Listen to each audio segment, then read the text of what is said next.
Здравствуйте! Вы смотрите программу «Актуальное интервью». Пандемия повлияла на IT-отрасль. Каким образом? О перспективных направлениях развития в дальневосточных регионах и впечатлениях от знакомства с якутскими проектами мы поговорим с гостем студии Русланом Саркисовым. Руслан Эдуардович, здравствуйте. Добрый день. Расскажите, пожалуйста, о деятельности возглавляемого вами фонда. Ну, как видно из названия, наш фонд занимается проектами в Дальневосточном федеральном округе, Дальневосточный фонд высоких технологий. Есть определенная региональная привязка. Фонд был создан в 2018 году в соответствии с поручением президента и поручением полномочного представителя президента Юрия Петровича Трутнева как раз для поддержки и инвестиций в проекты с целью развития дальневосточной инновационной экосистемы. И фонд работает по трем фактически большим направлениям. Первое направление – это непосредственно инвестиции в те высокотехнологичные проекты, стартапы, которые родились и существуют на Дальнем Востоке. И у нас в портфеле фонда такие проекты из Хабаровска, с Сахалина, как раз проекты в сфере IT. Второе большое направление – это проекты, которые мы локализуем на Дальнем Востоке, то есть проекты, которые приходят к нам за инвестициями и в том числе с помощью наших инвестиций выходят в регион по тем или иным бизнес-соображениям. Кому-то интересен дальневосточный рынок, кому-то интересна близость к рынкам Азиатско-Тихоокеанского региона и нахождение в одном часовом поясе с этими рынками. Это второе большое направление, и мы понимаем, что оно не менее важное, чем первое, чем поддержка дальневосточных непосредственно компаний, которые выросли здесь, которые образовались. Потому что дополнительная экспертиза, дополнительные люди, они, конечно, создают ту критическую массу, наполняют эту экосистему для того, чтобы система начала самовоспроизводиться. Да? Поэтому мы тоже уделяем большое внимание такого рода проектам, именно проектам локализации. И третье большое направление – это мы его называем проекты цифровой инфраструктуры. Мы сейчас реализуем такой большой проект «Цифровой регион» в Приморском крае. Как раз внедряется большое количество сервисов, которые позволят людям получать более качественные государственные, муниципальные услуги, позволят улучшить транспортную ситуацию, повысить безопасность жителей. И вот такого рода большие проекты мы как пилот, вот сейчас у нас реализуется в Приморском крае, и далее мы планируем их масштабировать и во всех регионах Дальневосточного федерального округа. Вот три основных направления нашей работы. Скажите, а какие проекты инвестирует ваш фонд и по какому принципу вы эти самые проекты отбираете? Мы инвестируем в растущие технологичные компании. И, конечно, как я уже сказал, должна быть определенная региональная привязка, потому что нам важно именно развить инновационное предпринимательство, инновационную экосистему здесь, в регионе. И это для нас необходимое, но недостаточное условие. Но помимо вот такого регионального фокуса, важна, конечно, непосредственно технологическая реализуемость и перспективность данной технологии, которой занимается компания. Важны, конечно, инвестиционная привлекательность, как мы инвестиционный фонд. Мы должны понимать, что эта технология или этот продукт позволит компании в обозримом будущем занять определенную долю на рынке и повысить капитализацию этой компании. Это, наверное, для нас ключевое условие. И, конечно, в первую очередь мы смотрим на команду. То есть мы смотрим, что это должна быть команда мотивированных людей, сфокусированных, с горящими глазами, которые будут точно двигать вперед этот бизнес, в который мы вкладываем деньги. Они вкладывают свое время, свои знания, и мы вместе с ними должны как раз создать вот этот прорывной бизнес, который не только позволит нелинейно нарастить капитализацию, но и позволит решить насущные проблемы и быть таким социально ориентированным. Руслан Эдуардович, много ли в дальневосточных регионах таких инициатив, которые были бы действительно востребованы при реализации? Если мы говорим об инициативах с точки зрения проектов, то действительно, знаете, когда мы создавали фонд, некоторые со скепсисом смотрели определенным, а будут ли вообще проекты, куда инвестировать на Дальнем Востоке. У многих людей с западной части России, центральной части России, Дальний Восток не ассоциируется с инновациями, а больше ассоциируется, наверное, с ресурсным высоким потенциалом. Вот. Но этот скепсис, конечно, был переступлен нами, да, потому что мы действительно за те 3 года работы, которые существует фонд, увидели огромное количество проектов.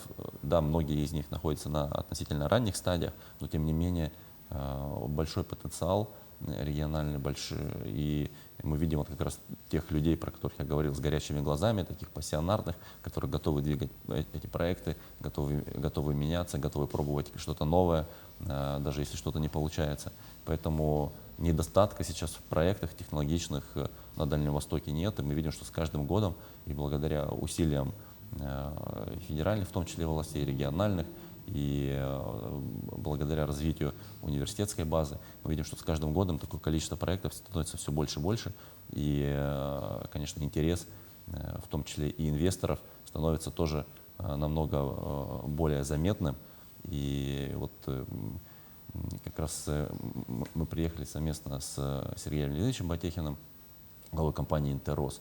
И это как раз явный, яркий пример того, что сейчас уже даже крупным промышленным группам, крупным инвесторам становится интересен не только бизнес технологический как направление, но и регион как такой центр создания вот этих инновационных компетенций.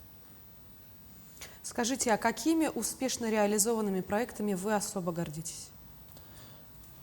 Как я уже сказал, фонд существует пока только 3 года. Для инвестиционного фонда это не такой большой срок. И можно, наверное, будет говорить о том, что мы гордимся какими-то проектами, когда они будут в финальной стадии реализации или завершены. Но сейчас некоторые проекты из нашего портфеля особо нам нравятся. Нам, в принципе, нравятся все проекты из портфеля, просто есть некоторые, знаете, с такой эмоциональной составляющей, и мы действительно следим очень сильно за их развитием, помогаем мы, в принципе, всем нашим проектам. И у нас, наверное, если выделять, вот есть компания Сахалина, компания Визитек, очень интересные ребята, такие бойкие, создали платформу для промышленной безопасности. Почему я сейчас вспомнил, они очень в пандемию серьезно перестроились, создали целый комплекс антипандемии для того, чтобы промышленные предприятия могли, не останавливаясь, продолжать работу и обеспечить безопасность сотрудников.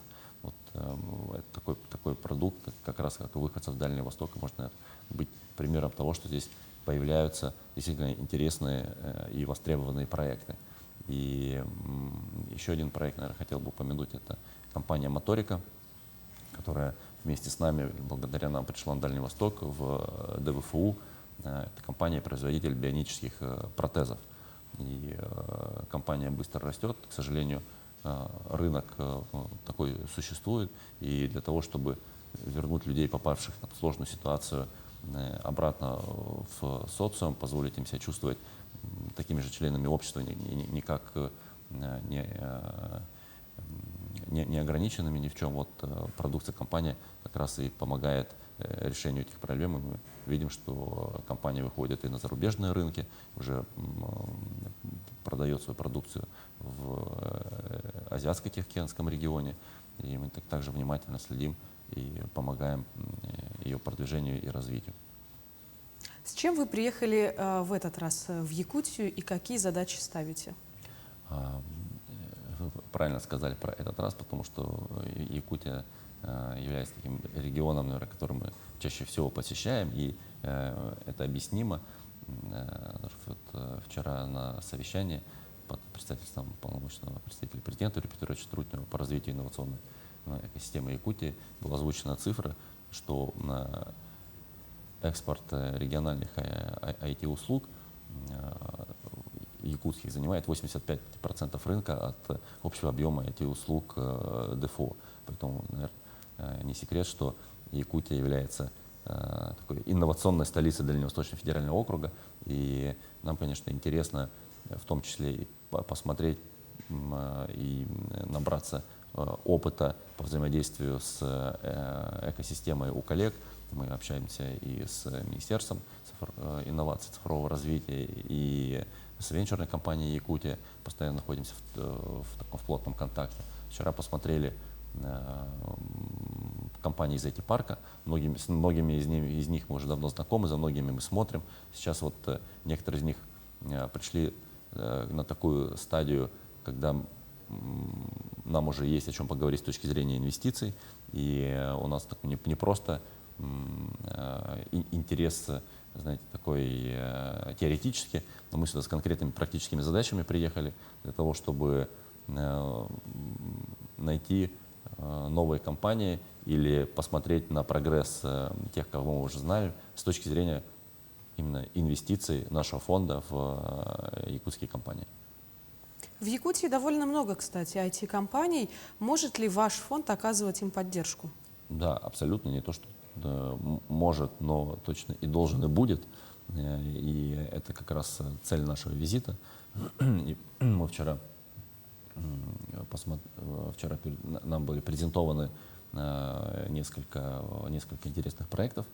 И там, наверное, скажу секрет, что с частью из тех проектов, которые были вчера презентованы, мы уже ведем переговоры об потенциальных инвестициях.